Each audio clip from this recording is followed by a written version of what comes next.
బైబిల్లో వాస్తవంగా ఏమి వ్రాయబడిందో, దేవుని మనసులో వాస్తవాలు ఎలాగ నిక్షిప్తమయ్యాయో బైబిల్ నుంచి చూపిస్తూ, బైబిల్లో ఉన్న విషయాలను మరచి క్రైస్తవులు లోక సంబంధమైన పద్ధతులలో లేదా తప్పుడు మార్గంలో ఎలా ఉన్నారో వాటిని విశదపరిచి ఈ రెండిటికి స్పష్టమైన తేడాను చూపిస్తూ, లోక ఆశలలో బ్రతుకుతున్న లేదా తప్పుడు విధానాలలో తమదంటూ ఒక నీతిని ఏర్పరచుకొని తప్పుడు మార్గంలో వెళుతున్న క్రైస్తవులను ఈ రెండిటి మధ్య ఉన్న భేదాన్ని వారికి విశదపరిచి సత్యం వైపు మళ్లించడమే ఈ లేఖనాల పరిశోధన సదస్సుల యొక్కయు బహిరంగ సభల యొక్కయు ముఖ్య ఉద్దేశం. ప్రియులరా, 55 నెలలుగా ప్రతి నెల 2 పాఠాలు చొప్పున ఇప్పటికే 110 పాఠాలు మీరు విన్నారు. ఈ పాఠాలు విన్న తర్వాత మీలో కలిగిన మార్పు, ఈ పాఠాలు నేర్చుకున్న తర్వాత మీకు దేవుని వాక్యం ఎడల వచ్చిన బాధ్యత ఎంతవరకు ఎప్పుడైనా ఆలోచించుకున్నారా? ఎంతవరకు మీరు బాధ్యతగా ఫీల్ అవుతున్నారు? ఈ పాఠాల ముఖ్య ఉద్దేశం ఏంటో తెలుసా? భక్తిలో ఉన్నామని భ్రమపడుతూ నాశనానికి వెళ్ళిపోతున్న క్రైస్తవులను కాపాడడం. అది దేవుడు వేల సంవత్సరాల క్రితమే మనకు అప్పగించిన బాధ్యత. ఆ బాధ్యత మరచిన క్రైస్తవ్యానికి మేలుకొలుపుగా బాధ్యతలు జ్ఞాపకం చేయడమే ఈ కార్యక్రమాల ముఖ్య ఉద్దేశం. 55 నెలలుగా ఉంటున్న మీరు ఏ బాధ్యతను భుజాన వేసుకున్నారు? ఎంతవరకు క్రైస్తవ్యాన్ని కాపాడడానికి ఈ పోరాటంలో మీరు సమిధలవుతున్నారు? ఎంతవరకు దేవుని బాధ్యతలో పనిలో మీరు పాల్పొందుతున్నారు? ఆలోచించండి. ఒకవేళ ఇప్పటికీ బాధ్యత రాహిత్యంగా మీరుంటే ఇక ఉపదేశం వినడం ఎందుకో? దానివల్ల ప్రయోజనం ఏంటి? దేవుని కోసం బ్రతకాలన్న ఆశ, ఆలోచన, ఒక నిర్ణయం ఇప్పటికీ రాకపోతే ఇక ఈ లేఖనాల పరిశోధన సదస్సులు నిర్వహించడం వలన ప్రయోజనం ఏంటి? మీరే ఆలోచించండి. ప్రియులరా, అసత్యాన్ని పెకిలించి సత్యాన్ని స్థాపించడమే ఈ పోరాటాల యొక్క ముఖ్య ఉద్దేశం. ఒకవేళ నిజంగా దేవుని కోసం బ్రతకాలని అనిపిస్తే, నిజంగా దేవుని కోసం ఈ భూమి మీద ఉండాలి అనిపిస్తే, ఇప్పటి వరకు చేయకపోయినా ఇక మీ వంతుగా మీరు బాధ్యతలు చేయాలి. బాధ్యత భుజాన వేసుకోవాలి. ఎన్నో విధాలుగా క్రైస్తవ్యాన్ని సాతాను మోసగించింది.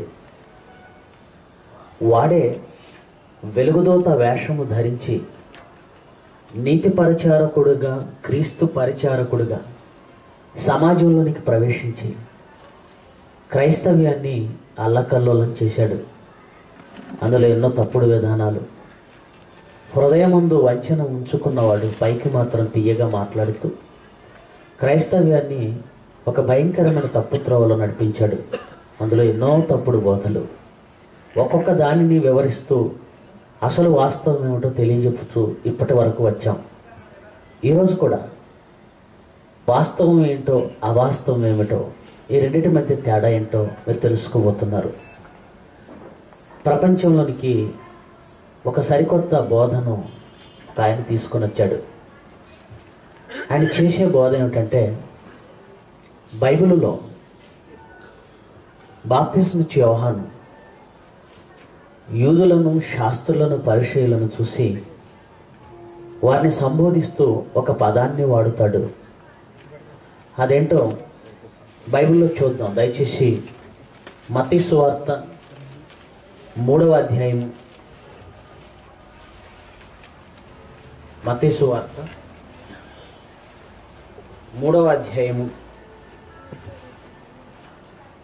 5వ వచనం నుంచి చూద్దాం. 5వ వచనం నుంచి మత్తయి సువార్త 3వ అధ్యాయము 5వ వచనం నుంచి. ఆ సమయమున యెరూషలేము వారును యూదా వారందరూ యోర్దాను నదీ ప్రాంతముల వారందరూ ఆయన యొద్దకు వచ్చి తమ పాపములు ఒప్పుకొనుచు యోర్దాను నదిలో అతని చేత బాప్తిస్మం పొందుచుండెరి.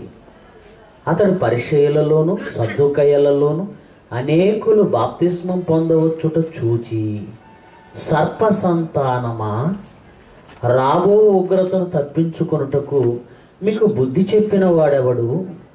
మారు మనసుకు తగిన ఫలము ఫలించండి అన్నాడు. జాగ్రత్తగా వినాలి. శాస్త్రులు పరిసయ్యులు సద్దూకయ్యులలో అనేకులు బాప్తిస్మం పొందడానికి వస్తున్నారు.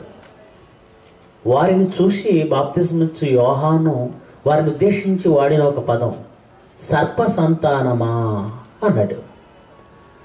సర్ప సంతానమా అన్న ఈ పదం చూడగానే ఒక బోధకుడు, మీకు తెలుసు, బ్రెన్హామ్, ఏమండి ఏమన్నాడు తెలుసండి? తండ్రి దగ్గరకు, దేవుడి దగ్గరకు వెళ్ళాడట. గదిలోనికి వెళ్ళి దేవుణ్ణి అడుగుతున్నాడట, సర్ప సంతానమా నువ్వు రాయించావు, ఎవరి సర్ప సంతానం? సర్ప సంతానం ఎలా వచ్చింది? అసలు ఈ పదం కనుక అర్థం ఏంటి? ఈ మర్మాన్ని నాకు బయలుపరచు అని 4 గోడల మధ్యకు ఒక గదిలోనికి వెళ్ళి ప్రార్థన చేయడం ప్రారంభించాడట.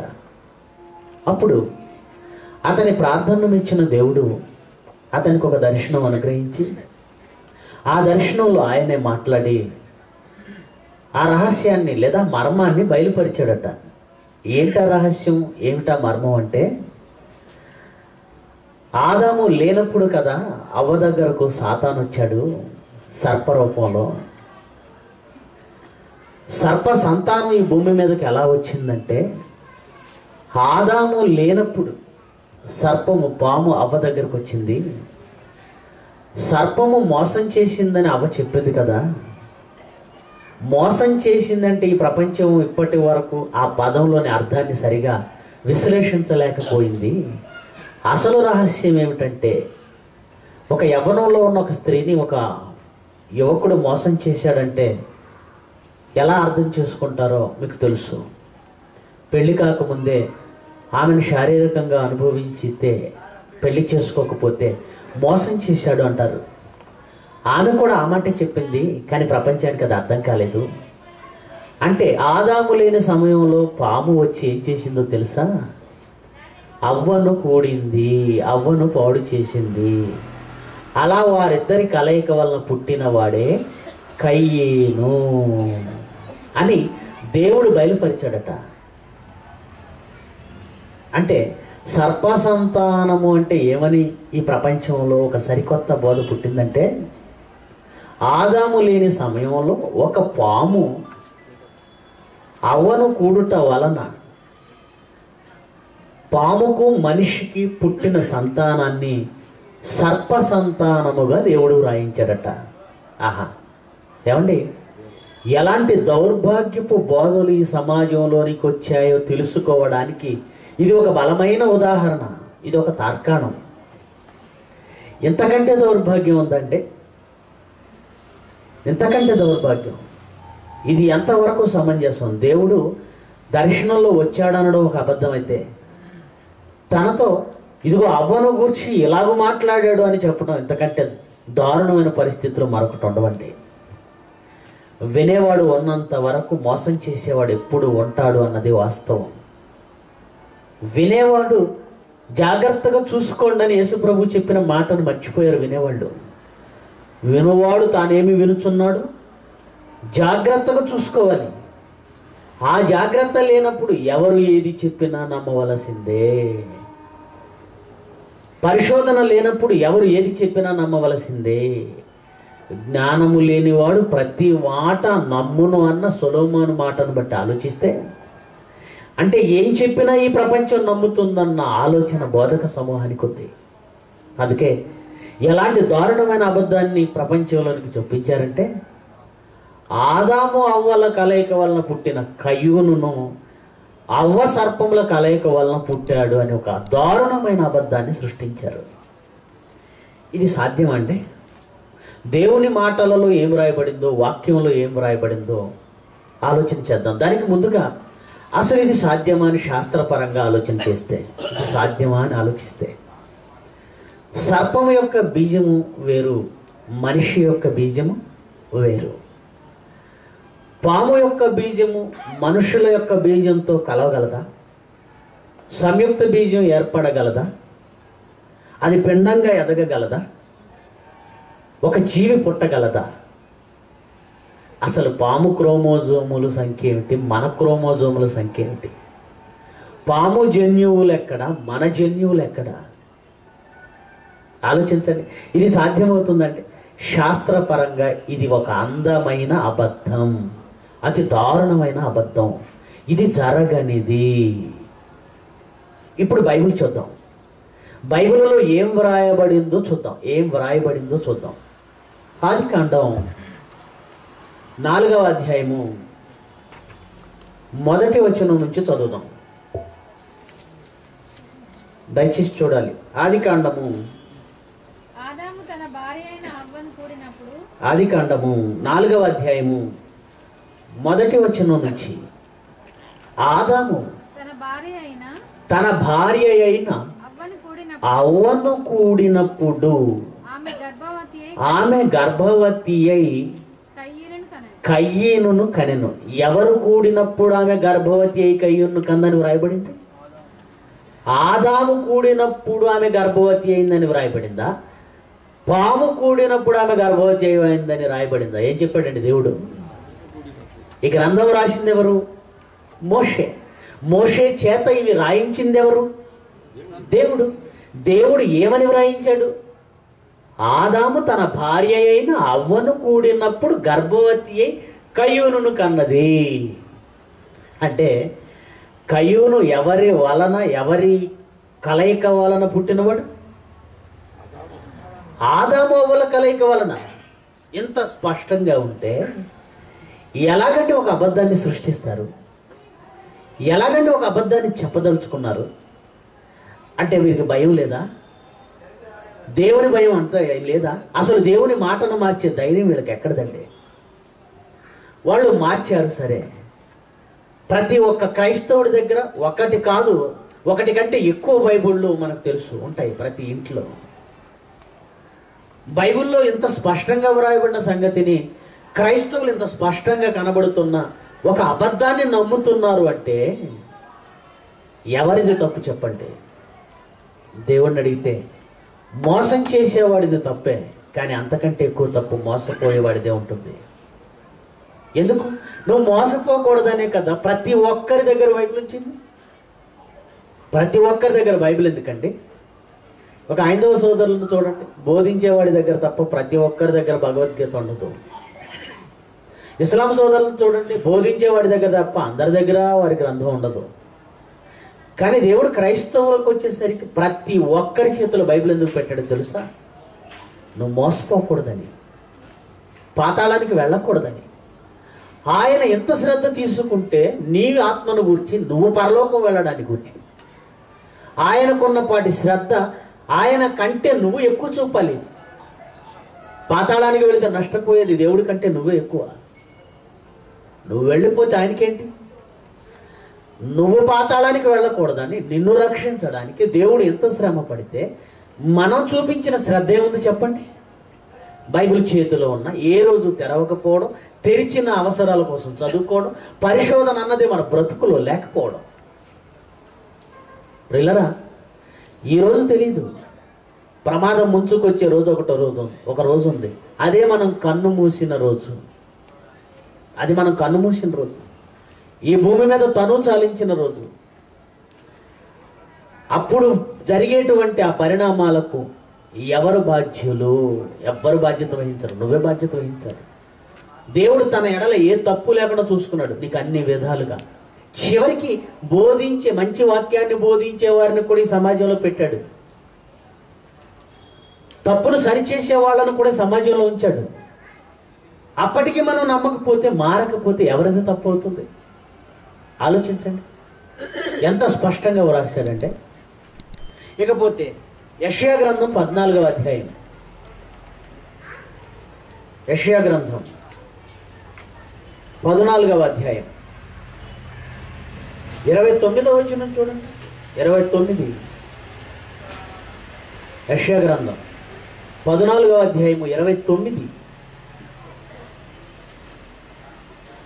ఫిలిష్తీయా, నిన్ను కొట్టిన దండము తుత్తినీలుగా విరవబడినని అంతగా సంతోషించకుము. సర్పబీజము నుండి మిడునాకు పుట్టును, దాని ఫలము ఎగురు సర్పం. సర్పబీజము నుండి ఏం పుడుతుంది? పాము బీజము నుంచి పామే పుడుతుంది. దేవుని మాట ఎంత స్పష్టమో చూసారా? బైబిల్ శాస్త్రం కంటే గొప్పది. బైబిల్లో మూఢనమ్మకాలు ఉన్నాయని తెలియని వాడు వాగాడు ఎప్పుడో. బైబిల్లో జ్ఞానం తప్ప మూఢనమ్మకాలు లేవండి. మూఢనమ్మకాలు ఎలా ఉంటాయి? మనిషికి పంది పుడుతుంది, పంది నుండి ఏనుగు పుడుతుంది, ఏనుగు నుంచి మనిషి పుడుతుంది. తప్పు, అది కుదరదు. శాస్త్రానికి విరుద్ధమైనవి అవన్నీ. బైబిల్లో ఏం చెప్పాడు తెలుసా? సర్ప బీజము నుండి సర్పమే పుడుతుంది, మనిషి బీజం నుండి మనిషే పుడతాడు, కోతి బీజం నుండి కోతే పుడుతుంది, కుక్క బీజం నుంచి కుక్కవే పుడుతుంది. అంతే. సర్ప బీజము నుండి మిడునాగు సర్పం పాము పుడుతుంది, దాని ఫలము ఎగురు సర్పం. ఎగురు సర్పాలు ఉంటాయా? ఎందుకంటే నేషనల్ జియోగ్రఫీ చూడండి, చూపిస్తారు ఎగిరే సర్పాలు, పాకే సర్పాలు, నీళ్ళల్లో ఉండే సర్పాలు. బైబిల్ జ్ఞానయుక్తమైన గ్రంథం. చూశారు? సర్ప సంతానమా అన్న పదానికి వాళ్ళు చేసిన పరిశోధన ఎంత దరిద్రంగా ఏడ్చిందో మీరు చూశారు. సర్ప సంతానం అంటే పాముకి మనిషికి పుట్టిన పిల్లలా? చెప్పండి. అలా అనుకుంటే అదే నిజమైతే ఇప్పటి వరకు ఇందాకనే టీవీ 9లో చెప్తున్నారండి, 89 రేప్ కేసులు అట 2013లో. ఎన్ని కేసులు? ఆంధ్రప్రదేశ్లో, ఓన్లీ ఆంధ్రప్రదేశ్ 89 రేప్ కేసులు. అందులో 62 రేప్ కేసులు, 62 ఈ వేధింపు కేసులు విద్యార్థులపై ఉపాధ్యాయులు ఉన్నాయట. 62 ఉపాధ్యాయులు విద్యార్థులపై వేధింపుల కేసులు 62 నమోదయ్యాయట. ఏమండి? పాములు కూడా ఆడవాళ్ళ మీద మోజు పెంచుకుంటే ఇక కోర్టులో కేసులు ఎలా ఉంటాయి తెలుసా? పోలీస్ స్టేషన్లో 89 పాముల స్త్రీలపై అత్యాచారాలు. అలా కేసు ఎక్కడైనా నమోదైందండి? పాము వేధింపులు. ఒక స్త్రీకి ప్రతిరోజు ఒక ఇంటికి వస్తుంది పాము, వాళ్ళ ఆయన లేనప్పుడు. ఆ స్త్రీని వేధిస్తుంది. ఆ వేధింపులు తాళలేక ఆమె పోలీస్ స్టేషన్లో కేసు పెట్టింది. ఉందా? వాళ్ళ అమ్మాయి రోజు కాలేజీకి వెళుతుంటే ఒక పాము బస్ స్టాప్లో నుంచుంది, రోజు వేధిస్తుంది. ఆ వేధింపులకు సెక్షన్ చేశారు పోలీసులు. ఉందండి? ఏమండి? అర్థం పర్థం లేని, జ్ఞానం లేని మాటలు చెప్పి బైబిల్ని ఒక మత పిచ్చి కలిగిన పుస్తకంగా ఎవరు మార్చారో తెలుసా? బోధకులు మార్చారు. బోధకులు ఒక పిచ్చి పుస్తకం చేసేసారండి. వాళ్ళ చేతిలో ఒక పిచ్చి పుస్తకం అని లోకానికి అర్థమైంది వాళ్ళ మాటల వలన. కానీ జ్ఞానం కలిగిన పుస్తకం అండి బైబిల్. సర్పసంతానం అన్న పదానికి అర్థం చూశారా ఎలా? ఇప్పుడు ఇలారా. అందుకే అపవాది పిల్లలు ఎవరు, అబ్రహాము పిల్లలు ఎవరు తెలుసుకునే ముందు లోకంలో అపవాది పిల్లలంటే పాము పిల్లలు, ఇదిగో సర్పసంతానం అంటే పాము బీజం నుంచి పుట్టిందని ఒక తప్పుడు అభిప్రాయాలు ఉన్నాయి కనుక వాటిని మీ మనసు నుంచి తుడిచివేయాలి. తప్పది. చాలామందికి పాము అంటే సాతాను అనుకుంటున్నారండి. విజయవాడలో ఒక సహోదరుడు ఉన్నాడు, వ్యాన్ ఎక్కానంటే ఆయన డ్రైవ్ చేస్తున్నాడు. వేగంగా వెళుతున్నాం, ఈ లోపు రోడ్డు పైన ఒక పాము వస్తుంది, రైట్ సైడ్ ఉంది. లెఫ్ట్ సైడ్ వెళుతున్నటువంటి ఈయన వ్యాన్ అలా రైట్ సైడ్ తీసుకెళ్ళి దాన్ని తొక్కించి పక్కకెళ్ళాడు, దాన్ని చంపి. అదేంటయ్యా, అదేం చేసింది? నేను రైట్ సైడ్ ఉంది కదా, నువ్వు ఎందుకు తొక్కావంటే దాన్ని నేను వదలనన్నా అంటున్నాడు. దేనికి వదలు? అది సాతానన్నా, దాన్ని నేను వదలను అంటున్నాడు. ఎక్కడ కనపడినా చంపేస్తాడట. పాము సాతానా? అలా అనుకుంటే పేతురు నేసుప్రభు ఏమన్నాడు? సాతానా నా వెనకకు ఓ అన్నాడు. అంటే ఇప్పుడు ఎవరిని చంపాలి? సాతాను పట్టిన ప్రతివారు సాతానా? పాము ఒక జంతువు. అది చూసారు? క్రైస్తవుల జ్ఞానం ఎలా ఉందో ఇప్పుడు ఇలా ఆలోచన చేద్దాం. ఎవరు అపవాది పిల్లలు, ఎవరు అబ్రహాం పిల్లలు? యోహాను సువార్త 8వ అధ్యాయము 8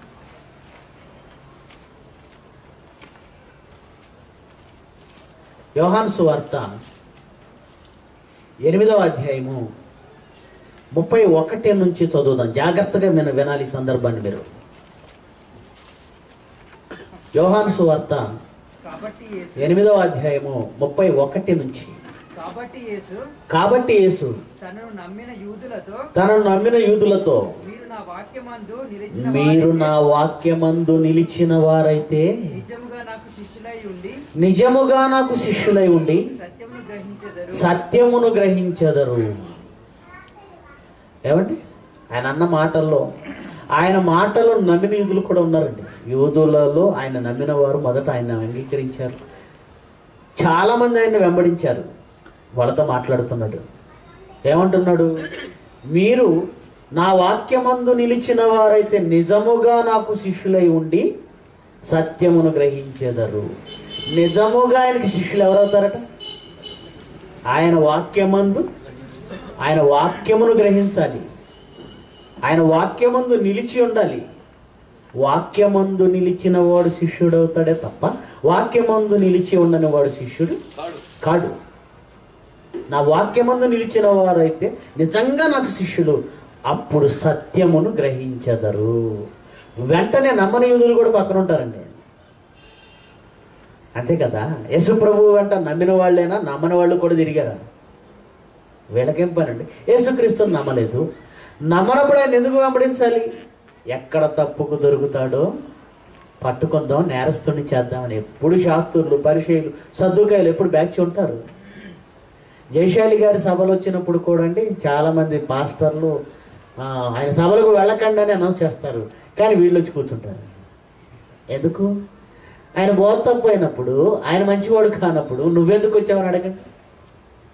విందామని కాదు, ఎక్కడ దొరుకుతాడో తప్పుకి పట్టుకుందామని. వాళ్ళు వెంటనే కౌంటర్ వేస్తున్నారు చూడండి యేసు ప్రభు. ఏమంటే అప్పుడు సత్యము మిమ్మును స్వతంత్రులుగా చేయని. యేసు ప్రభు మాటే, మీరు సత్యమును గ్రహించెదరు.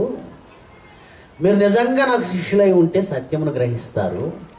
సత్యము అప్పుడు మిమ్మల్ని ఏం చేస్తుంది? స్వతంత్రులుగా చేస్తుంది అన్నాడు. మీరు నమ్మారా? నిజంగా నా వాక్యం ముందు నిలిచి ఉంటారా? నిజంగా మీరు నా వాక్యం ముందు నిలిస్తేనే నాకు శిష్యులు అవుతారు. నిజంగా మీరు నాకు శిష్యులైతేనే ఇదిగో సత్యాన్ని గ్రహిస్తారు. అప్పుడే, అలా సత్యాన్ని మీరు గ్రహించినప్పుడే సత్యము మిమ్మల్ని ఏం చేస్తుంది?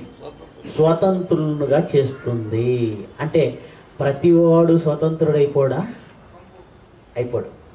బాప్తిస్మం తీసుకొని ఇదిగోనండి పాపం నుండి స్వతంత్రం నేను స్వతంత్రుడిని అనుకుంటున్నారు కదా చాలామంది.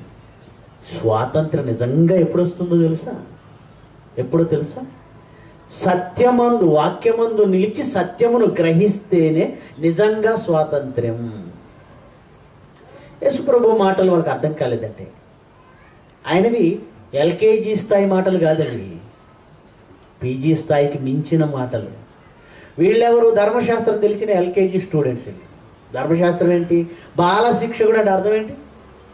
ఎల్కేజీ. ఆయన పరలోక సంబంధమైన జ్ఞానాన్ని ప్రకటిస్తున్నాడు. ఆయన మాటలు వీళ్ళకి అర్థం కాలేదు. వీళ్ళేమంటున్నారు చూడండి, ఆయన మాటలకు వీళ్ళు ఏమంటున్నారో చూడండి. ఆ తర్వాత వారు మేము అబ్రహాము సంతానం, మేము అబ్రహాం పిల్లలు. వాళ్ళు ఎంత పొగరుగా అంటున్నారు చూసారా? మేమెవరు? అబ్రహాము సంతానం. మన రాష్ట్రంలో, మన దేశంలో క్యాస్ట్ ఫీలింగ్లు ఉంటాయి, మీకు తెలుసు కదండి. హై క్యాస్ట్ వాళ్ళు ఎంత గర్వంగా ఉంటారండి. మీరు ఒకటే, క్యాస్ట్ చెప్పుకోవడానికి ఇష్టపడకుండా మనం అంతా మనుషులమే కదండి అన్నారు అనుకోండి, జనానికి తెలిసిపోద్ది ఏమని? లో క్యాస్ట్. హై క్యాస్ట్గా ఉన్నవాడు మనకి ఎందుకండి క్యాస్ట్లు అనండి. నేను చాలా గమనించాను. మేము చౌదరీస్ అంటే, మేము రెడ్డిస్ అంటే గొప్ప. చూసారు ఎలాంటి పొగరు ఉంటుందో చాలామందికి? క్యాస్ట్ గొప్ప.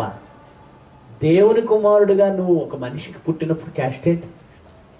ఎవరిది క్యాస్ట్ ఏంటి? మధ్యలో మనిషి పెట్టుకో. మనిషికి ఒక రకమైనటువంటి పొగరండి. వీళ్ళు కూడా ఆ రోజు యూదులు అంటే ఒక రకమైన క్యాస్ట్ అనుకోవాలి. ఈరోజు ఈ దేశంలో, మన దేశంలో క్యాస్ట్ లాంటివి ఎలాగో, ఆ రోజు యూదులు అనగానే ధర్మశాస్త్రం తెలుసని, జ్ఞానులని, దేవుడు ఉన్నవాళ్ళని, మిగిలిన వాళ్ళంతా అంటరాని వాళ్ళని. వాళ్ళొక గొప్పది.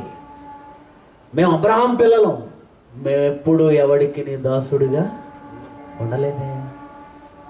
అంటే ఒక బానిసత్వపు వ్యవస్థ ఇశ్రాయేలీల మధ్య ఉంది, మీకు తెలుసు. బానిసత్వం. వారు బానిసలను కొనుక్కునేవారు, డబ్బిచ్చి బానిసలను కొనుక్కునేవాళ్ళు. ఇన్ని సంవత్సరాలు వాళ్ళు పనిచేయాలి. ఆ తర్వాత వెళ్ళిపోవాలనుకుంటే అతను వెళ్ళిపోవచ్చు. 7 సంవత్సరాలకు అతన్ని స్వతంత్రుడిగా చేయాలి. అతడు ఇష్టపడితే అతని చెవికి మరి గుర్తు వేసి శాశ్వతంగా అతన్ని ఇక్కడ ఉంచుకోవచ్చు. అతడు ఇశ్రాయేలీల్లో ఒకడిగా లెక్కింపబడతాడు. ఈ ధర్మశాస్త్రంలో ఉంది, మీరు అందరికీ తెలుసు. యేసుక్రీస్తు మాట్లాడుతూ అంటున్నాడు, సత్యమును మీరు గ్రహించగలిగితే సత్యము మిమ్మల్ని స్వతంత్రులుగా చేస్తుంది అన్నాడు. ఆ మాటకు వాళ్ళు అంటున్నారు, మేము స్వతంత్రులు కాకపోవడం ఏంటి? మేము ఎవరికైనా ఎప్పుడైనా దాసులుగా ఉన్నామా? మేము ఎవరింట్లోనైనా బానిసలుగా పనిచేసామా? ఎవరి కిందైనా దాసులుగా ఉన్నామా? నువ్వు మాట్లాడే మాట ఏంటి? మేము ఎప్పుడు ఎవరికి దాసులుగా ఉండలేదే. మేము అబ్రహాం పిల్లలం కదా. చూసా, మేము అబ్రహాం పిల్లలం కదా. వాళ్ళు మాట్లాడుతున్నారండి. అప్పుడు యేసుప్రభు ఏమంటున్నాడు చూడండి. అందుకు యేసు ఈ ప్రపంచానికి తెలియని ఒక బానిసత్వం గురించి మాట్లాడుతున్నాడు. ఆయన మాటలు వీళ్ళకి అర్థం కావు, చెప్పారు కదండి. ఆయన నాలెడ్జ్ ఎక్కడుంది? ఆయన తలంపులు ఆకాశం అంటే. ఆయన దేని గురించి మాట్లాడుతున్నాడు? శరీర సంబంధమైన బానిసల గురించి, ఈ బానిసత్వం గురించి మాట్లాడటం లేదు. ఈ ప్రపంచానికి తెలియని దాసత్వం ఒకటి ఉంది. ఈ ప్రపంచం ఎరుగని బానిసత్వం ఒకటి ఉంది. 200 సంవత్సరాల పాటు భారతీయులు తెల్లవారి కింద బానిసలుగా ఉన్నారని మనం రాసుకున్నాం. 400 సంవత్సరాలు ఇశ్రాయేలీలు ఐగుప్తు దేశంలో బానిసలుగా ఉన్నారని చరిత్ర చెప్పింది. బానిసత్వం అంటే ఒక మనిషి కింద మరో మనిషి ఉండడం బానిసత్వం. ఒక దేశం కింద మరో దేశం ఉండడం బానిసత్వం. ఒకరి పరిపాలన కింద మరొకరు పరిపాలింపబడడం బానిసత్వం అనుకుంటున్నారు. అంతే కదా. ఈరోజు తెలంగాణ గురించి కూడా మనం మాట్లాడుకోగలిగితే సీమాంధ్రుల బానిసత్వం కింద మనం ఉన్నామనే ప్రసంగాలలో రెచ్చగొట్టి కేసీఆర్ గారు మొత్తానికి ప్రత్యేక తెలంగాణ తెచ్చుకున్నారు. సంతోషం. అంటే ఒకరి పరిపాలన క్రింద ఉండడం బానిసత్వం అని ఆలోచిస్తున్నారు. బానిసత్వం పోయినట్టేనా ప్రత్యేక తెలంగాణ వస్తే? బానిసత్వం పోయినట్టేనా ప్రత్యేక భారతదేశం వస్తే? ప్రత్యేక దేశంగా ఏర్పడింది. బానిసత్వం పోయినట్టేనా ఇశ్రాయేలు దేశం ఏర్పడితే? అంటే పరాయి వారి పరిపాలన క్రింద ఉండడం బానిసత్వం, పరాయి వారి పరిపాలన నుంచి బయటికి రావడం స్వతంత్రులు అవడం. ఎంతవరకు తెలుసు వారికి నాలెడ్జ్. కానీ యేసు ప్రభు ఒక సరికొత్త విషయాన్ని చెబుతున్నాడు చూడండి. బానిసత్వం అంటే ఏంటో, అసలు దాసత్వం ఏంటో చెబుతున్నాడు. అందుకు యేసు పాపము చేసే ప్రతి వాడు పాపానికి దాసుడు. దాసత్వం అంటే ఏమనుకున్నారంటే, ప్రతి మనిషిని పాపం పట్టుకుంటుందండి. ప్రతి మనిషి పాపానికి దాసుడుగా ఉన్నాడు. పాపం చేసే ప్రతివాడు దేనికి దాసుడు? బానిసతను, దాసుడు అతను. పాపానికి మనం దాసులం అవుతామా? పాపం మనల్ని దాసులుగా పట్టుకోనగలదా? పాపానికి మనం బానిసలం అవుతామా? అవుతామో లేదో కొన్ని సన్నివేశాలు చెబుతాను, జాగ్రత్తగా అంటే. ఒకప్పుడు బాగుండేవాడివిరా, ఇప్పుడు ఏంట్రా ఈ తాగుడు అని అడిగామనుకోండి, ఏమంటారో తెలుసా? సరదాగా స్నేహితులతో ఒక్కరోజే ఒక్కసారి ఫంక్షన్లో ప్లీజ్ అంటే తాగాను, ఆ తర్వాత బానిసైపోయాను దానికి అంటాడు. దేనికి బానిసయ్యాడు? అది యేసు ప్రభు ఎప్పుడు చెప్పాడు మాటని? పాపం చేయి ప్రతివాడు. ఒక్కసారి నువ్వు పాపం చేసావు, దానికి నువ్వు బానిసైపోతావు. పాపం అంతగా నిన్ను పట్టేసుకుంటుంది. సిగరెట్ సరదాగా మొదలు పెట్టాను, కానీ ఇప్పుడు దానికి ఏమైపోయాను? బానిసైపోయాను. అలాగ నువ్వు ఏ పాపం మొదలు పెట్టిన దానికి ఏమవుతావు తెలుసా? బానిస. దాని నుంచి అంత విడిపించడం అంత సులువేం కాదండి. పాపమునకు బలైపోయేవాడు దాని నుంచి విడిపించబడడం అంత సులువేం కాదు. పాపం అంటే తాగుడను, పాపం అంటే సిగరెట్ అను, పాపం అంటే వ్యభిచారం అని, ఇవి మాత్రమే కాదండి. ఆజ్ఞాతిక్రమం పాపం, ఈ లోక వ్యామోహాలు పాపం, ఈ లోకంతో స్నేహం పాపం, దేవుని కోసం బ్రతకకపోవడం పాపం, శరీరానికి లోబడడం పాపం, ఎన్నో పాపాలు. ఆ పాపాల నుంచి బయటికి రావడం మనిషికి సాధ్యం కాదండి. సత్యం మాత్రమే స్వతంత్రులు చేయగలదు. వారే బానిసలు, పాపానికి దాసులైన వారే బానిసలు, వారే కైపీలు. దాని గురించి ఆయన మాట్లాడుతుంటే వీళ్ళేమంటున్నారు, మేము అబ్రహామునకు పిల్లలం, మేము అబ్రహాం పిల్లలం. ఇంకా మాట్లాడుతున్నాడు చూడండి, ఇంకా యేసుప్రభు మాట్లాడుతున్నాడు చూడండి. దాసుడు ఎల్లప్పుడూ ఇంట్లో నివాసము చేయడు, కుమారుడు ఎల్లప్పుడూ నివాసం చేయను. కుమారుడు మిమ్మల్ని స్వతంత్రులుగా చేసిన యెడల మీరు నిజముగా స్వతంత్రులై ఉందురు అని 37 చదువుతున్నాను. 37 మీరు అబ్రహాము సంతానమని నాకు తెలుసు. మేము అబ్రహాం సంతానం అని వాళ్ళు ఎప్పుడైతే పొగరుగా అన్నారో ఆ పాయింట్ పట్టుకున్నాడు ఆయన. అంతే కదండి. ఇప్పుడు దేని గురించి వాళ్ళ పొగరు దించాలి? మేము అబ్రహాము సంతానం, వీళ్ళు అబ్రహాం సంతానమా? మీరు అబ్రహాం సంతానం అని నాకు తెలుసు, మీరు అబ్రహాము సంతానం అని నాకు తెలుసు. ఎలా మీరు అబ్రహాం సంతానం? ఆయన వంశంలో నుంచి పుట్టారు. అబ్రహాముకు ఇస్సాకు పుడితే, ఇస్సాకుకు యాకోబు పుడితే, యాకోబు నుంచి వచ్చిన 12 గోత్రాల నుంచి వచ్చిన వాడిని ఇదిగో ఈ యూదులు, ఇప్పుడున్న యూదులు, ఈ 12 గోత్రికులు. అంటే శారీరకంగా చూస్తే వాళ్ళ వంశావళి చూస్తే వీళ్ళందరూ నిజంగా ఎవరి సంతానం? అబ్రహాం సంతానం. కానీ యేసు ప్రభు దాన్ని ఒప్పుకోలేదండి. మీరు అబ్రహాం సంతానం శరీరపరంగా నాకు తెలుసు అది, కానీ అయినను మీలో నా వాక్యమునకు చోటు లేదు గనక నన్ను చంపవెదుకుచున్నారు. ఆయన పాయింట్ జాగ్రత్తగా వినాలి. మీరు అబ్రహాం పిల్లలు అంటున్నారు, కానీ నా వాక్యానికి మీలో చోటు లేదు. పైగా మీరు ఏం చేస్తున్నారు? నన్ను చంపాలనుకుంటున్నారు, నన్ను చంపాలనుకుంటున్నారు. యేసుప్రభు అన్న ఈ మాట నిజమా అబద్ధమా? ఎన్నిసార్లు రాళ్లతో కొట్టాలనుకోలేదు, ఎన్నిసార్లు ఆయన చంపాలనుకోలేదు. అంటే వీరంతా యేసుప్రభుని చంపేయాలనుకుంటున్నారు, యేసుక్రీస్తుని చంపాలనుకుంటున్నారు. తర్వాత చదువుతాం. నేను తండ్రి యొద్ద వినిన చూచిన సంగతులే బోధించుచున్నాను.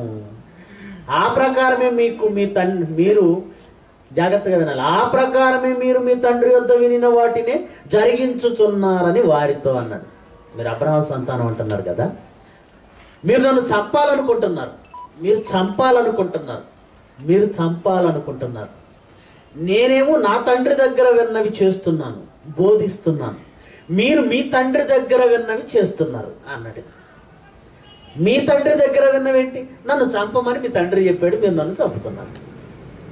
నేను నా తండ్రి దగ్గర విన్నవి జరిగించుచున్నాను, మీరు మీ తండ్రి దగ్గర విన్నవి జరిగించుచున్నారు అన్నాడండి. అంటే మీరు అబ్రహాము సంతానం కాదు, మీకెవడో తండ్రి అనే అర్థంతో ఆయన మాట్లాడాడు. అంతే పొడుచుకొచ్చేసింది వాళ్ళకి రోషం.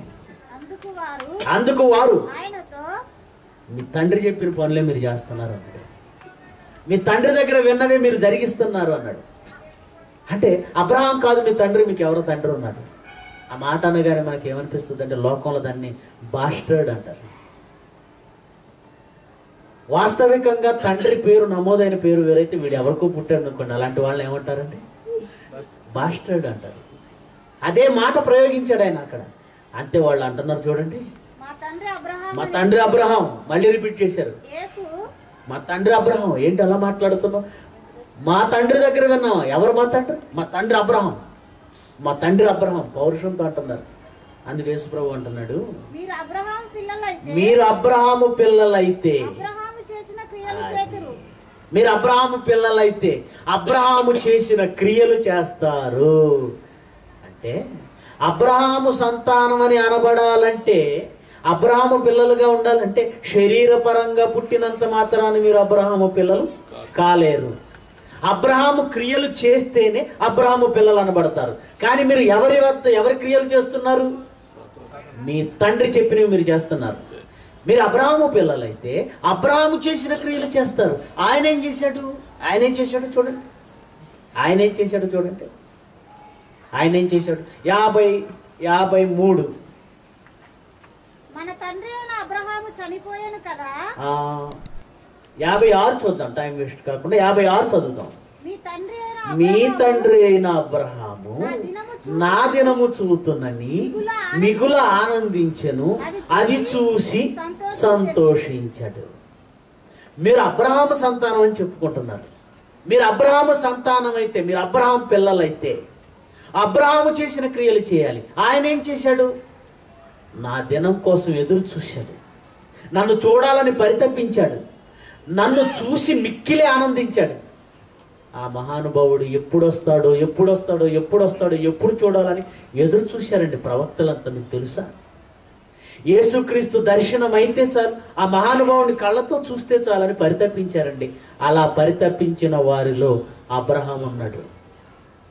మీ తండ్రి నన్ను చూడాలని పరితపించాడు, నన్ను చూసి ఆనందించాడు. మీరు ఆయన పిల్లలైతే మీరు నన్ను చూడాలని పరితపించేవారు, నన్ను చూసి సంతోషపడేవాళ్ళు. కానీ మీరేం చేస్తున్నారు? నన్ను చంపాలనుకుంటున్నారు. నన్ను చూసి ఆనందపడిన మీ తండ్రికి నన్ను చంపాలనుకుంటున్న మీకు అసలు సంబంధం ఉందా? నన్ను చూసి సంతోషపడిన ఆ తండ్రికి మీరు ఎలా పిల్లలు కాగలరు? చూసారా? నన్ను చూసి సంతోషపడిన ఆ తండ్రికి మీరు ఎలా పిల్లలు అవుతారు? అదే ఆయన ఉద్దేశం. ఆయనేమో నన్ను చూసి ఆనందించి నన్ను చూడాలని పరితపిస్తే మీరేమో నన్ను చంపాలనుకుంటున్నారు. అలా చంపేవాడు ఎవరో తెలుసా? అలా చంపుతున్నవాడు ఎవరో తెలుసా? 44 చూడండి, 44 వచ్చాం. మీరు నా బోధ విననేరకుండుట వలనే కదా మీరు మీ తండ్రియకు అపవాది సంబంధులు. ఇప్పుడు ఎవరండి వాళ్ళ తండ్రి? అబ్రహాం పిల్లల, అపవాది పిల్లల? అబ్రహాము పిల్లలైతే ఆ ప్రభువును చూడాలని ఎదురు చూస్తారు, పరితపిస్తారు. అపవాది పిల్లలైతే అబ్రహాము పిల్లలైతే అబ్రహాము చేసిన క్రియలు చేస్తారు. అపవాది పిల్లలైతే అపవాది చేసిన క్రియలు చేస్తారు. అపవాది ఏ క్రియ చేసింది? యేసు పుట్టగానే చంపాలని చూసింది. అదేనా? అంటే ఎవరి ఉద్దేశాన్ని మనం నెరవేర్చాలనుకుంటున్నామో వాళ్ళ పిల్లలం అవుతాం అన్నమాట. యేసు ఉద్దేశం ఏంటంటే మీరు అబ్రహాము ఉద్దేశాన్ని నెరవేరిస్తే అబ్రహాం పిల్లలు అవుతారు, అపవాది ఉద్దేశాలు నెరవేరిస్తే. ఇప్పుడు మీరు ఎవరి ఉద్దేశాలను ఎవరి ఆశలు నెరవేర్చగోరుతున్నారు? ఎందుకు అంటున్నాడు? మీరు మీ తండ్రి దురాశలను నెరవేర్చగోరుతున్నారు. వాడి దురాశ ఏంటి? యేసును లోకంలో లేకుండా చేయడం వాడి దురాశ. చూసారా? దయ్యం పట్టడం అంటే జుట్టు విరబోసుకోవడం కాదంటే, దయ్యం ఏది జరిగించాలనుకుంటుందో దాన్ని జరిగించేవాడు దయ్యం. దయ్యం పట్టినవాడు. ఏమండి? దయ్యం యొక్క కార్యక్రమాలు ఎలా ఉంటాయో మచ్చుకు 1-2 చెబుతాను, జాగ్రత్తగా వినండి. యోబు భార్య ఉంది. యోబు సమస్తం కోల్పోయాడు. సమస్తం కోల్పోయిన తర్వాత యోబు దగ్గరకు వచ్చింది యోబు భార్య. చూడండి ఆ వచనాన్ని, 2వ అధ్యాయము ఏం మాట్లాడుతుందో ఆమె వచ్చి. ఏం మాట్లాడుతుందో చూడండి ఆమె వచ్చి. యోబు గ్రంథం 2వ అధ్యాయము 9వ వచనం. యోబు గ్రంథం 2వ అధ్యాయము 9వ వచనం. అతని భార్య వచ్చి నీవు ఇంకను యథార్థతను వదలకుందువా? నువ్వు ఇంకను యథార్థతను వదలకుందువా? దేవుణ్ణి దూషించి చచ్చిపో. దేవుణ్ణి దూషించి చచ్చిపో. ఎవరి మాట అంటున్నది? యోబు భార్య. యోబు భార్య ఇల్లాలు 7 అడుగులు నడిచిందంటానే ఆ ఇల్లాలే. ఏమంటే ఎందుకు ఆమె చచ్చిపోమంటుంది? ఏ భార్య అయినా ఏ భర్తనైనా చచ్చిపోవాలని కోరుకుంటుందా? కోరుకోదు. అరుదుగా అలాంటి సంఘటనలు జరుగుతాయి. భయంకరమైన రోగం సంభవించి వైద్యం చేయడమే బాధాకరమై హింస అయితే, ఘోరమైన హింస అయితే, బ్రతికి హింసను అనుభవించడం కంటే చచ్చిపోవటం రైట్ అనుకున్న వాళ్ళు కోర్టుకు అప్లై చేసుకుంటారండి. Mercy killing. దాన్ని ఏమంటారు? Mercy killing. అంటే ఇదిగో ఈ మందుల బాధ, ఈ బాధ నేను భరించలేము, నేను చచ్చిపోవడానికి అవకాశం ఇవ్వండి అని కోర్టుకు అప్లై చేసుకోవాలి. కోర్టు అనుమతిస్తే అప్పుడు ఆ వైద్య సహాయాన్ని తీసేస్తారు. వైద్య సహాయం తీయగానే చచ్చిపోతాడు. నిజంగా ఈ వైద్యానికి లొంగని భయంకరమైన రోగంతో తీవ్రతరంగా బాధపడుతుంటే తన భర్త బాధ చూడలేక పోని చావడానికి అవకాశం ఇచ్చే భార్యలు ఉన్నారంటే ఓకే. ఇప్పుడు యోబు భార్య కూడా అతను చిల్లపెంకు తీసుకొని ఆ చర్మం చీకిపోయిన ఆ రక్తం కారేట్టు చర్మం ఆ మాంసం లేచేటట్టు గోక్కుంటుంటే ఆ బాధ చూడలేక అయ్యా నువ్వు చచ్చిపో అంటే ఆయన బాధ చూడలేక ఆ మాట అందనుకోవచ్చు. కానీ ఆమె కేవలం నువ్వు చనిపో అందా, లేదా ఇంకో 2 మాటలు ప్రయోగించిందా? మొదటిది నీ యథార్థత వదిలిపెట్టు, రెండవది నువ్వు దేవుణ్ణి దూషించు. ఈ 2 ఎందుకండి మీరు ఆలోచించండి. యథార్థత వదిలిపెట్టడం దేనికి? దేవుణ్ణి దూషించడం దేనికి? ఈ 2 కోరుకున్నది నిజంగా యోబు భార్య కాదండి. మీరు మొదటి అధ్యాయం చదివితే యోబు యథార్థవంతుడు అని ఎవరితో చెప్పాడు దేవుడు? సాతానుతో చెప్పాడు. ఆ యథార్థత లేకుండా చెయ్యాలనుకున్నదే సాతాను. నాకు ఛాన్స్ ఇవ్వు, యథార్థత లేదు నీ ముఖాన్ని నిన్ను దూషించేలా నేను చేస్తాను అంటే యథార్థత విడిచిపెట్టేలా చేయవలసిన అవసరత ఎవరిది? సాతానుది. దేవుణ్ణి దూషించేలా చేయవలసిన అవసరత ఎవరిది? సాతానుది. కానీ ఈ 2 ఎవరి నోటి వెంట వచ్చాయి? యోబు భార్య నోటి నుండి వచ్చాయి. అంటే ఎవరిని ఉపయోగించిందనమాట? యోబు భార్యను ఉపయోగించుకుంది. ఇప్పుడు ఈ మాట మాట్లాడుతున్నది యోబు భార్యనా సాతానా? చూసారు?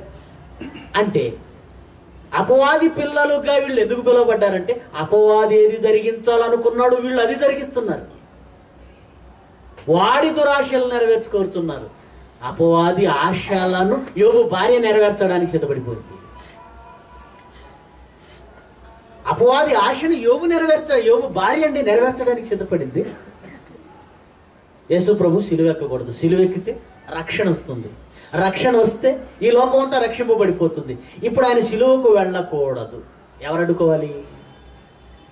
ప్రభువా ఇది నీకు దూరమగునుగాక. ఎవరి ప్రేమపూర్వక మాటలు? పేతురు గారు. అప్పుడు యేసు ప్రభు ఏమన్నాడు? నేను చావడం నీకు ఇష్టం లేదు పేతురు, నా మీద ఎంత ప్రేమ నీకు అన్నాడా? సాతానా నా వెనకకు పొమ్ము, నీవు మనుషుల సంగతులను ఆలోచిస్తున్నావు కానీ దేవుని సంగతులను ఆలోచించడం లేదు. నీవు నాకు అభ్యంతర కారణమై ఉన్నావు. పిల్లరా, సాతాను పిల్లలుగా ఎవరు పిలువబడతారో ఈ సందర్భాలన్నిటిని బట్టి సాతాను ఏది చేయదలుచుకున్నాడు అది జరిగించేవాడు సాతాను సంబంధి. వాడి దురాశలు నెరవేర్చగోరువాడు అపవాది సంబంధి. అపవాది పిల్లలు వాళ్ళే. వీళ్ళు శరీరపరంగా అబ్రహాముకు పిల్లలయ్యారు. కానీ యేసును చంపాలనుకున్న సాతాను క్రియలను వీళ్ళు చేస్తున్నారు. ఆయన పుట్టగానే ఆయన చంపడానికి సిద్ధపడిందండి. హేరోదు చంపాలనుకున్నాడు. జ్ఞానులను పంపాడు. ఎక్కడున్నాడో నాకు చెప్పండి. జ్ఞానులు వెళ్ళిపోయారు. వెళ్ళిపోయిన తర్వాత ఆజ్ఞ బయలుదేరింది. 2 ఏళ్ల లోపు మగపిల్లలందరినీ చంపించేశారు. ఆ తర్వాత బాప్తిస్మం తీసుకున్న తర్వాత ఎత్తైన కొండకు ఎత్తైన శిఖరానికి తీసుకెళ్ళింది. ఇక్కడి నుంచి దూకు అంటుంది. ఎందుకు దూకాలి? చావాలైనా. అవకాశం వచ్చినప్పుడల్లా యూదుల చేత రాళ్ళు పట్టించింది. యేసు చావడం సాతానికి అవసరమైతే ఆ కార్యక్రమాలు వీళ్ళు చేస్తున్నారంటే వీళ్ళు ఎలా అబ్రహాం పిల్లలు అవుతారు?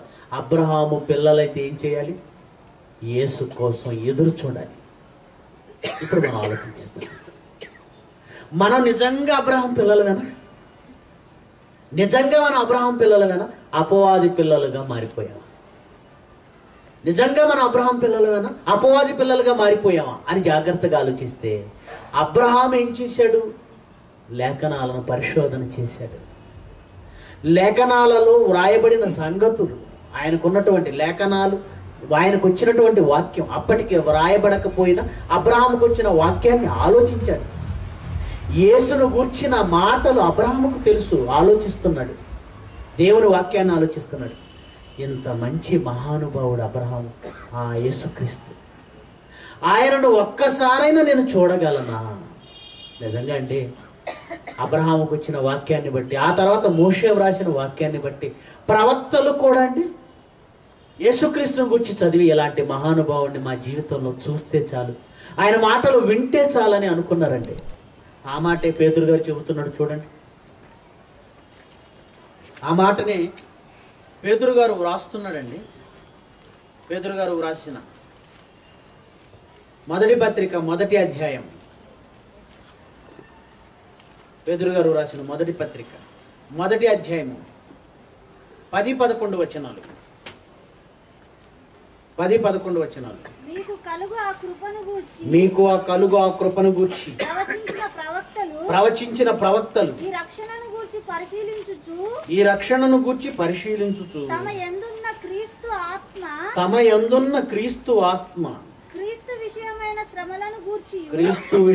శ్రమలను గూర్చి వాటి తరువాత కలగబో మహిమలను గూర్చి ముందుగా ఆత్మ వారికి సాక్ష్యమిస్తున్నప్పుడు ఆ ఆత్మ ఈ యేసును గురించి చెబుతున్న ఆ కాలం ఏంటి, అది ఎట్టి కాలమును సూచిస్తుంది అని లేఖనములను విచారించి పరిశోధించిరి. ఎవరు? ప్రవక్తలు, నీతిమంతులు. ఆయన చూడాలనుకున్నారు, ఆశపడ్డారు. అలాగే మత్తయి సువార్త కూడా చూడండి. మత్తయి సువార్త 13వ అధ్యాయము 17వ వచనం. మత్తయి సువార్త 13వ అధ్యాయం 17వ వచనం చదవండి. అనేక ప్రవక్తలను నీతిమంతులను మీరు చూచు వాటిని చూడగోరియు చూడకపోయిరి, మీరు వినువాటిని వినగోరియు వినకపోయిరని మీతో నిశ్చయంగా నా మాటలు వినాలని, నేను చేస్తున్న పనులు చూడాలని, నన్ను చూడాలని ఎందరో ప్రవక్తలు నీతిమంతులు ఎదురు చూశారు. ప్రియులారా, అలాంటి నీతిమంతుల్లో ఒకడు అబ్రహాము, అలాంటి ప్రవక్తలలో ఒకడు అబ్రహాము. అబ్రహాము నా కోసం ఎదురు చూశాడు. అలా నా ప్రత్యక్షత కోసం, నా కోసం ఎదురు చూసేవాడు అబ్రహాము సంబంధి, అబ్రహాము కుమారుడు అవుతాడు, అబ్రహాము కుమారుడిగా పిలువబడతాడు. ఈరోజు క్రైస్తవులుగా మనం ఉన్నాం. లేఖనాలను పరిశోధన చేసి క్రీస్తు రాకడ కోసం నిరీక్షించువారమైతే నిజంగా అబ్రహాం పిల్లలుగా పిలువబడతాము. కానీ ఈరోజు అనేక మంది క్రైస్తవులే అపవాది పిల్లలుగా మారిపోయారు. ఎలా మారిపోయారు? నిరీక్షణ కలిగి యేసుక్రీస్తు రాకడ కోసం ఎదురు చూసేవారు అబ్రహాము పిల్లలైతే, అనేక మంది క్రైస్తవులు అబ్రహాం పిల్లలుగా కాదు, అపవాది పిల్లలుగా మారిపోయారు. అంటే దాని అర్థం ఏంటి? యేసును చంపాలని చూస్తున్నారు, యేసును చంపుతున్నారు. ఏమండి, యేసును ఎవరు చంపుతున్నారండి? అపవాది పిల్లలుగా ఎలా మారామండి? యేసును మనం ఎలా చంపుతున్నామండి అనుకుంటున్నారా? చూడండి ఒకసారి యేసును మనం ఎలా చంపేస్తున్నాము. హెబ్రీయులకు రాసిన పత్రిక 6వ అధ్యాయం,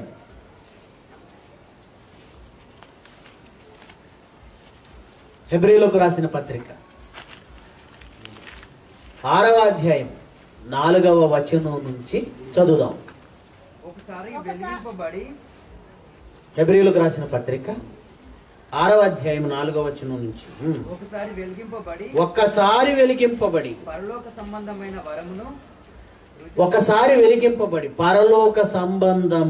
వరమును రుచి చూచి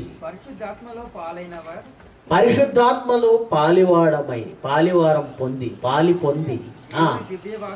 దేవుని దివ్యవాక్యమును రాబో యుగ సంబంధమైన శక్తులను అనుభవించిన తరువాత తప్పిపోయిన వారు.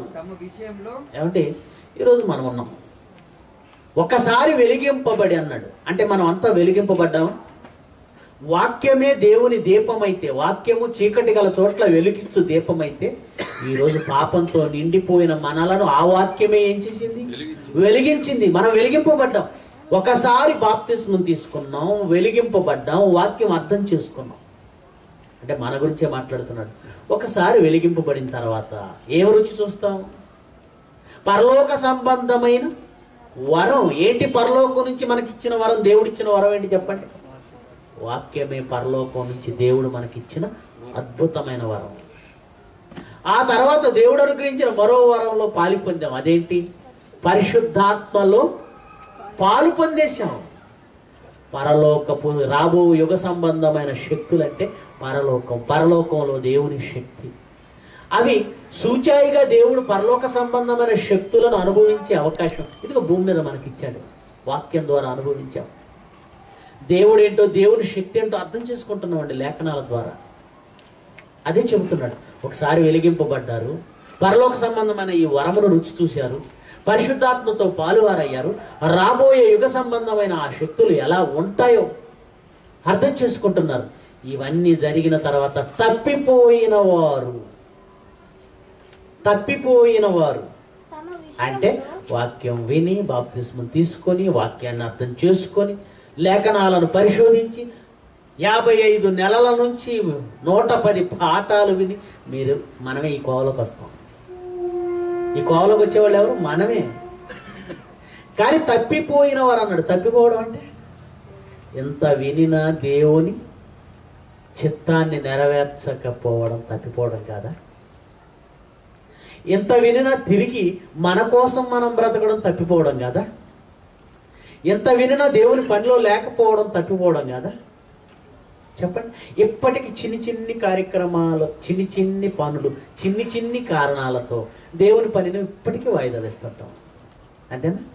ఇప్పటికీ ఏంటా చిన్ని కారణాలు? బ్రదర్, రాలేకపోయాను, ఈ నెల సెమినార్కి రాలేకపోయాను అన్న మాట వెనక అతిపెద్ద కారణం ఉంటుంది అనుకోకండి. ఏముండదు. ఫ్రెండ్ వస్తున్నాడు అటు, ఇంటికి బయటికి వెళ్దాం అనుకున్నారట. ఏమండి? బంధువులు వస్తున్నారట, అందుకని రావడానికి కుదరదట. పెళ్ళుందట, అందుకని రావడానికి కుదరదట. ఇంకెందుకు నీకు పరలోక సంబంధమైన వరంలో నువ్వు ఎందుకు చూడాలి? పరిశుద్ధాత్మలో నువ్వు ఎందుకు పాలువాడుకోవాలి? దేవుని శక్తి, దేవుని వాక్యం నీకు ఎందుకు అర్థం కావాలి? నిన్నెందుకు వెలిగించాలి? ఇవన్నీ జరిగిన తర్వాత దేవుని పనిలో లేనివాడే తప్పిపోయినవాడు. అప్పుడప్పుడు అంటుంటాం, ఏమ్మా ఆదివారం రాలేదంటే, బ్రదర్ ఒక 4 వారాల నుంచి నేను పడిపోయాను బ్రదర్. ఏమ్మా కర్ర ఏమన్నా ఇవ్వమంటావా? పడిపోయా. అసలు ఆ మాట్లాడడానికి సిగ్గుండాలండి మనకి. పడిపోవడం ఏంటి? చిన్నపిల్లాడివా? నడవడం చేత కదా. దేవునిలోనికి వచ్చాక బలవంతుడవై స్థిరుడవ్వవలసిన మనిషి ఎప్పటికీ పడిపోయాను బ్రదర్, శోధనలోకి వెళ్ళాను బ్రదర్, తప్పు మాట్లాడుతున్నావు. దేవుని పనిలో లేవు నువ్వు. దేవుని కోసం ప్రాణాలు ఇవ్వవలసిన మనం తిరిగి మరలా లోక సంబంధమైన పాపాలలోనికి. పాపం అంటే వ్యభిచారం చేస్తున్నామని కాదు, హత్యలు చేస్తున్నామని కాదు, ఆజ్ఞాతిక్రమమే పాపం. సర్వలోకానికి వెళ్ళి సర్వసృష్టికి సువార్త ప్రకటించమంటే అసలు ఆ ఆజ్ఞను పట్టించుకోకపోవడం అతిక్రమించడం కాదా? ఏది? ఎంతమంది సువార్తలో ఉన్నారు చెప్పండి? ఎంతమంది సువార్త కార్యక్రమాల్లో ఉన్నారు చెప్పండి? దేవుని ఆజ్ఞను ధిక్కరించి బ్రతుకుతూ ఇప్పటికి మనం ఏమనుకుంటాం తెలుసా? దేవుడిలో ఉన్నాం, హ్యాపీ. ఏ దేవుడిలో ఉన్నావయ్యా? ఏ ప్రాంతంలో సువార్త చేస్తున్నావయ్యా? ఎంతమందిని దేవుని వైపు నడిపిస్తున్నావయ్యా? ఇది తప్పిపోవడం కదా? ఇది తప్పిపోవడం కాదు. అలాగ తప్పిపోయిన వారు ఏం చేస్తున్నారో చూడండి. అలా తప్పిపోయిన వారు ఏం చేస్తున్నారో చెబుతున్నాడు హెబ్రీ 6:4 చదవండి. దేవుని దివ్య వాక్యమును రాబో యుగ సంబంధమైన శక్తులను ప్రభావమును అనుభవించిన మీదట తప్పిపోయిన వారు తమ విషయములో దేవుని కుమారుని మరలా మళ్ళీ చంపేస్తున్నామట. మళ్ళీ చంపేస్తున్నాం. యూదులు చంపారని 10 సార్లు ఆడిపోసుకుంటాం. వాళ్ళు ఒకరోజు చంపారు, మనం ప్రతిరోజు చంపేస్తున్నాం. దేవుని ఆజ్ఞలను ధిక్కరిస్తూ దేవుని మార్గం నుంచి తప్పిపోయి ప్రతిరోజు చంపేస్తున్నాం. ఆయన చంపాలన్న ఆశ ఎవరిది? సాతానుదైతే ఆ ఆశను నెరవేర్చే మనమెవరు? అబ్రాహాము పిల్లలమా, అపవాది పిల్లలమా? విశ్వాసులకు తండ్రిని పేరు పెట్టాడండి. అబ్రాహాం మనకి తండ్రి, శరీర సంబంధంగా కాదు. విశ్వాసమును బట్టి అబ్రాహాము మనకు తండ్రి. అనేకమైన విశ్వాసులకు తండ్రిగా నువ్వు పిలువబడతా ఉన్నాడు. అనేక జనములకు అబ్రాహాము. అది విశ్వాసమును బట్టి దేవుడు అతనికి ఇచ్చినటువంటి వాగ్దానం, అతనికి ఇచ్చిన హోదా అది. నిజంగా విశ్వాస సంబంధివైతే నువ్వు అబ్రాహాము కుమారుడు అవుతావు. అబ్రాహాము విశ్వాసం కలిగి క్రీస్తు రాకడ కోసం నిరీక్షిస్తూ ఉన్నాడు. ఈరోజు క్రైస్తవులుగా నిజంగా మనం క్రీస్తు రాక కోసం నిరీక్షిస్తున్నామా? నిరీక్షిస్తున్నామంటే అర్థం ఏంటి? దేవుని పని ఏమి చేయకుండా ఇలా చేతులు కట్టుకుని ఎదురు చూడడం కాదు. నిరీక్షించేవాడు పనిలో ఉంటాడు. నిజంగా యేసు రాక కోసం నిరీక్షిస్తే, ఇదిగో యేసు రాక రావాలంటే సకల జనులకు సాక్షార్థమై లోకమందంతటా ఈ రాజ్య సువార్త ప్రకటించబడాలి. అప్పుడు యేసు రాకడ సాధ్యమవుతుంది. నిజంగా యేసు రాకడ కోసం ఎదురు చూసేవారైతే ఆ రాకడను సాధ్యం చేసే సువార్త ప్రకటనలో ఉండాలి. సువార్త ప్రకటనలో లేవు అంటే యేసు రాక కోసం మనం ఎదురు చూడడం లేదు. ఎదురు చూడడం లేదు అంటే విశ్వాసము, నిరీక్షణ అని అబ్రహాములోని లక్షణాలు మనలో లేవు. దేవుని పనిలో లేవు అంటే ఆయన ఆజ్ఞను అతిక్రమించి పాపం చేస్తున్నాం. పాపం చేస్తున్నామంటే తప్పిపోయాము అంటే దేవుని కుమారుని మన విషయంలో మరలా స్వార్థ పనిలో కాకుండా మీరు మీ పనిలోకి వెళ్ళారంటే అర్థం ఏంటి తెలుసా? ఆ రోజు యేసు ప్రభువుని సిలువేసి మాట్లాడుకో, నీ పనిలోకి నేను రాను అని ఆ రోజుకు సిలువేశారు, మీరు వెళ్ళిపోయారు. సభలు జరుగుతున్నాయి, బంధువులు వచ్చారు, మాట్లాడక యేసు ప్రభువుని సిలువేసేసారు, మీ పనికి మీరు వెళ్ళిపోయారు. మీ వ్యాపారం ఉంది, యేసుక్రీస్తు రమ్మని పిలిచాడు, మాట్లాడుకు, ఆయన సిలువేసారు, మాట్లాడకుండా చంపేశాం, మనం వెళ్ళిపోయాం. దేవుని వాక్యాన్ని ధిక్కరిస్తూ ప్రతి క్షణం, ఏ క్షణాన దేవుని వాక్యాన్ని ఎదిరించాం ఆ క్షణాన్ని యేసుప్రభుని మనం సిలువ వేసేసాం.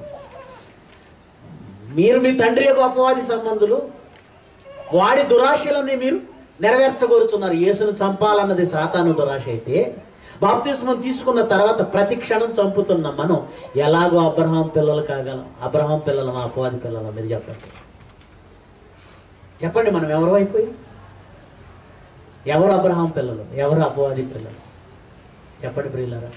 దేవుని పనిలో లేని మనం అపవాది పిల్లలు. యేసును ప్రతి క్షణం సిలువేస్తాం. ఈ మాటలు వింటుంటే భయం కలగడం లేదండి? ఈ మాటలు వింటుంటే భయం రావడం లేదంటే? ఇంత జ్ఞానం వ్రాయబడిందా? లేని మాటలు మనం ఏమైనా చెప్పుకుంటున్నామా? వ్రాయబడిన మాటలు వింటూ కూడా చలనం లేకపోతే దాని అర్థం ఏంటి? మన గుండెను పాషాణంగా మార్చింది సాతాను. ఎంత వినబడుతున్నా మీ చెవులలోనికి దూరిన హృదయములోనికి ఎక్కకుండా క్రొవ్వును అడ్డపరిచింది, క్రొవ్వును పెంచింది. వారి హృదయములు క్రొవ్వినవి. ఆ మాటలు మనకు అప్లై అయితే ఎంత దారుణం అంటే, ఒకనాడు మాట వినని ఇశ్రాయేలీల కోసం చెప్పబడిన మాటలు,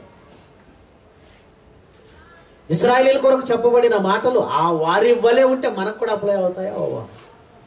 హత్య చేసిన వాడి కోసం 7 సంవత్సరాలు లేదా 14 సంవత్సరాల జైలు శిక్ష. ఆ హత్య మనం చేస్తే అదే శిక్ష మనకు అమలవుతుందా లేదా? అంతే.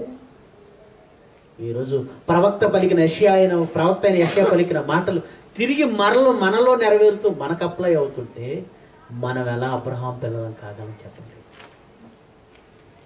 యోహాను రాసిన మొదటి పత్రిక 3వ అధ్యాయం, యోహాను రాసిన మొదటి పత్రిక 3వ అధ్యాయం 7వ వచనం నుంచి చదువుదాం. 7వ వచనం నుంచి.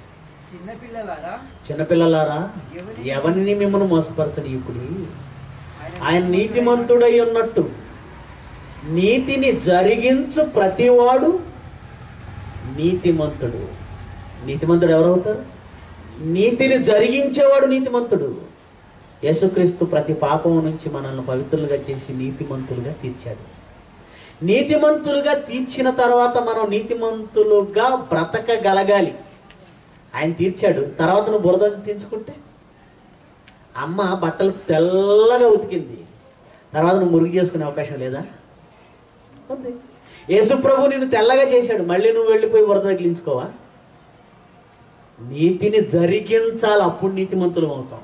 ఆయన నీతిమంతులకు తీర్చాడు. నువ్వు నిలబెట్టుకోవాలంటే దేవుని నీతి ఏంటి? వాక్యంలో ఉంది.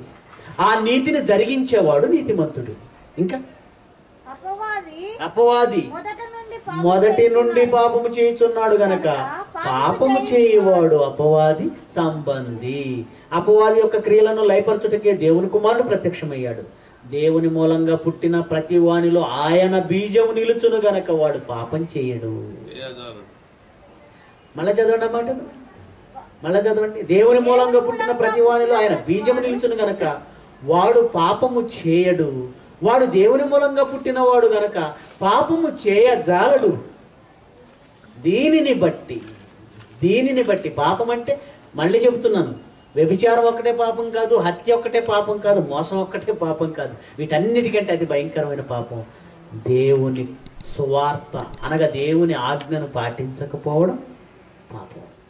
దేవుని ఆజ్ఞను అతిక్రమించడం. అందుకే చెప్పాడు ఆ కింద మాటల్లోనే, ఆజ్ఞాతిక్రమే పాపం అని 3:4 చెప్పాడు. అదే ఆజ్ఞాతిక్రమమే పాపం. నిజంగా దేవుని మూలంగా పుట్టావా, అయితే దేవుని ఆజ్ఞను అతిక్రమింపజాలం. అంటే సువార్తలో ఉంటావు. సువార్తలో లేవంటే దేవుని ఆజ్ఞను ఏం చేసావు? అతిక్రమించావు. దేవుని ఆజ్ఞను అతిక్రమించావు అంటే పాపం చేసావు. పాపం చేయి ప్రతి వాడు సాతాను సంబంధి. ఏమండి, మాటలో ఎవరికో అనుకోకండి, మనకే. దీనిని బట్టి 10వ వచనం, దీనిని బట్టి దేవుని పిల్లలు ఎవరో అపవాది పిల్లలు ఎవరో తేటపడును.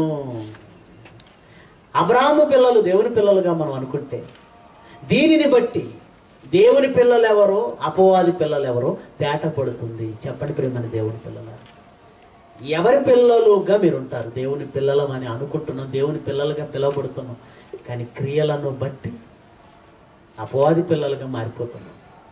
సువార్త పనులు లేవు అంటే దేవుని ఆజ్ఞను ధిక్కరించి అతిక్రమిస్తున్నాం. అతిక్రమించామంటే పాపం చేస్తున్నాం. ఇప్పటికైనా దేవుడు ఇప్పటికీ మాటలు చెబుతున్నాడు అంటే మన మీద ఒక కరుణ, మనం మారతామన్న ఆశ ఉంది కనుక. అపవాది క్రియలు జరిగిస్తున్నా ఇప్పటికైనా ఒక మార్పు మనలో వస్తుందన్న ఆలోచన ఆయనకు ఉంది కనుకనే ఈ వాక్యం మనకి ఇంకా వినిపింపబడుతుంది. ఆ అవకాశం లేదా? చివరికి ఎలా మారిపోతామో తెలుసా? చివరికి పరిస్థితి ఏంటో తెలుసా? ఇప్పటికీ మారకపోతే ఇక చివరి స్థితి ఏంటో తెలుసా? అదే హెబ్రీ 6:4 మళ్ళీ చదవండి. అదే హెబ్రీ 6:4 మళ్ళీ చదవండి. దేవుని కుమారుని, మన విషయంలో దేవుని కుమారుని మరలా సిలువ వేయచ్చు. చదవండి, కంటిన్యూషన్ చదవండి.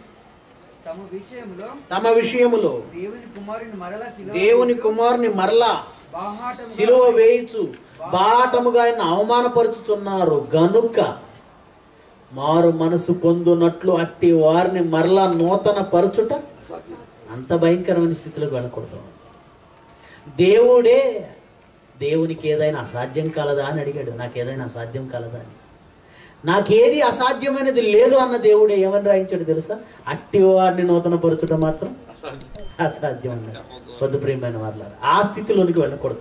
దేవుడే భ్రష్ట మనసుకు అప్పగించేస్తాడు, ఆయన చేయడు. దేవుడు అట్టి వారిని ఇక నూతన పరచడు, అది జరగదు, అసాధ్యం. కనుక అలాంటి పరిస్థితులకు మనం వెళ్ళకూడదు. సాతాను చాలా తెలియగలిగిన వాడంటే, మనం దేవుని భక్తులుగా ఉన్నామని భ్రమింప చేయడంలో వాడికి వాడే సాటి. బైబిల్ పట్టుకుంటాం, రోజు ప్రార్థన చేస్తాం, అవసరమైతే దావీదులాగా రోజుకు 7 మార్లు స్తుతి చేస్తూ ప్రార్థన చేస్తూ ఉంటాం. ఎంత చూపించు, నీకంటే ఇంకెవరు భక్తులు ఉన్నారు అంటాడు. చూసా, నీకంటే ఇంకెవరు భక్తులు ఉన్నారు, నువ్వే భక్తుడు. కానీ అసలు అర్థం ఏంటో తెలుసా? నేను చెప్పు మాటల ప్రకారం మీరు చేయక ప్రభువా ప్రభువా నన్ను పిలుచుట ఎందుకు? ఆయన పని చేసిన వాడే దేవుని సంబంధి, అబ్రహాము సంబంధి.